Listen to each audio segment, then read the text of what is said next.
কোটা আন্দোলনকে কেন্দ্র করে সারা দেশে ব্যাপক প্রাণহানি ও সহিংসতার পর শুরু হয়েছে ধরপাকড়। এখন পর্যন্ত সারা দেশে 10,000-এরও বেশি মানুষ গ্রেফতার হয়েছে বলে খবর পাওয়া যাচ্ছে। এই আন্দোলনকে সমর্থন জানিয়ে গত শুক্রবার রাজপথে নেমেছিল ইসলামী আন্দোলন বাংলাদেশ। এবার সংবাদ সম্মেলনে এসে সরকারের পদত্যাগ চেয়ে কঠোর বার্তা দিলেন দলটির আমির মুফতি সৈয়দ মোহাম্মদ রেজাউল করিম। মোহাম্মদ সোহাগ বিশ্বাসের রিপোর্টে বিস্তারিত। যারা দেশপ্রেমিক তারা তো দেশের সম্পদ নষ্ট করতে পারে না। ইসলামী আন্দোলন বাংলাদেশের আমির মুফতি সৈয়দ মোহাম্মদ রেজাউল করিম পীর সাহেব চরমনায় বলেছেন, কোটা সংস্কারের দাবিতে ছাত্র আন্দোলনে নজিরবিহীন এই দমন পীড়নে শিশু, কিশোর, নারীসহ এখন পর্যন্ত অন্তত 150 ছাত্র জনতা হত্যাকাণ্ডের শিকার হয়েছে। এর একমাত্র সমাধান এই সরকারের পদত্যাগ। আপনাদের মাধ্যমে আমরা এই সরকারকে সতর্ক করে দিতে চাই যে এই সরকার যে গণহত্যা ঘটিয়েছে এবং হাজার হাজার মানুষকে আহত করেছে, তার একমাত্র সমাধান হচ্ছে এই সরকারের পদত্যাগ। সোমবার দুপুরে পুরানা পল্টনস্থ ইসলামী আন্দোলন বাংলাদেশের কেন্দ্রীয় কার্যালয়ে কোটা সংস্কার আন্দোলনের প্রেক্ষিতে ছাত্র জাগরণ এবং তা দমনে সরকারের বর্বরতম নৃশংসতায় সৃষ্ট পরিস্থিতিতে আয়োজিত এক সংবাদ সম্মেলনে লিখিত বক্তব্যে চরমনাই পীর বলেছেন, সেনাবাহিনীকে দ্রুত ব্যারাকে ফিরে যেতে হবে। যারা হত্যাকাণ্ডে জড়িত তাদের শাস্তির আওতায় আনুন।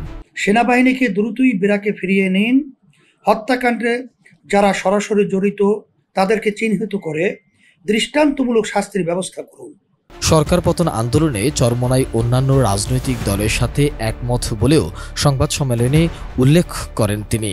রাজনৈতিক সংগঠনগুলোর মধ্যে এই সরকারের পতনের এক দফা দাবি নিয়ে ঐকমত্য রয়েছে। আমরাও সরকার পতনের এক দফা দাবিতে একমত ছিলাম এবং আছি।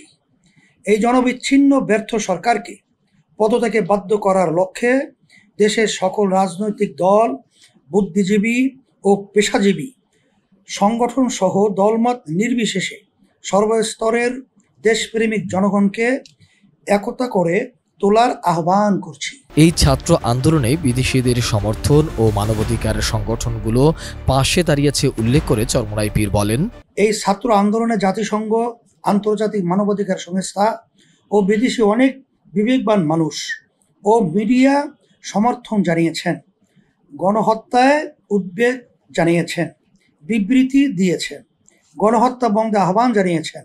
তাদের প্রতি আমাদের কৃতজ্ঞতা জানাচ্ছি। দাবি না মানলে আগামীতে কি কর্মসূচি আসবে তাও সংবাদ সম্মেলনে জানান পীর সাহেব চরমনাই।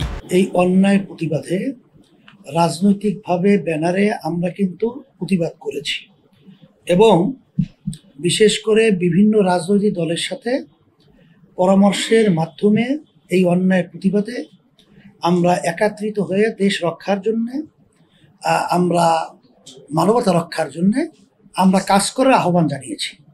পরবর্তীতে পরামর্শ ভিত্তিক অবস্থার পরিপ্রেক্ষিতে তখন আমরা কর্মসূচি ওইভাবে ঘোষণা করবো ইনশাআল্লাহ। জামায়াতে ইসলামের সাথে চরমনাই ঐক্যে যাবে কিনা এমন প্রশ্নেরও উত্তর দেন চরমনাই পীর। এখানে জামাত, বিএনপি, আদার্স অন্য কোনো রাজনৈতিক দল এটা এখন আমাদের বিবেচনা না। আমাদের এখানে বিবেচনা হলো যে দেশ রক্ষার জন্যে, মানবতার কল্যাণের জন্যে এবং হত্যার প্রতিবাদে আমরা ইসলাম প্রতিষ্ঠার জন্য আমরা সবাই ঐক্যমতে এটা আমরা কাজ করব। এটা আমরা সে পরামর্শ ভিত্তিক ওইভাবে সিদ্ধান্ত নিয়ে কিভাবে কাজ করলে লক্ষ্যে পৌঁছা যায় সেটা আমরা সিদ্ধান্ত করবো ইনশাআল্লাহ। সোমবারের এ সংবাদ সম্মেলনে ইসলামী আন্দোলনের কেন্দ্রীয় ও ঢাকা মহানগরের নেতৃবৃন্দ উপস্থিত ছিলেন। Mohammad Sohag Biswas, ATN news, Dhaka. Shea butter ও ভিটামিন ই সমৃদ্ধ Lily glam beauty soap. Lily, always beautiful.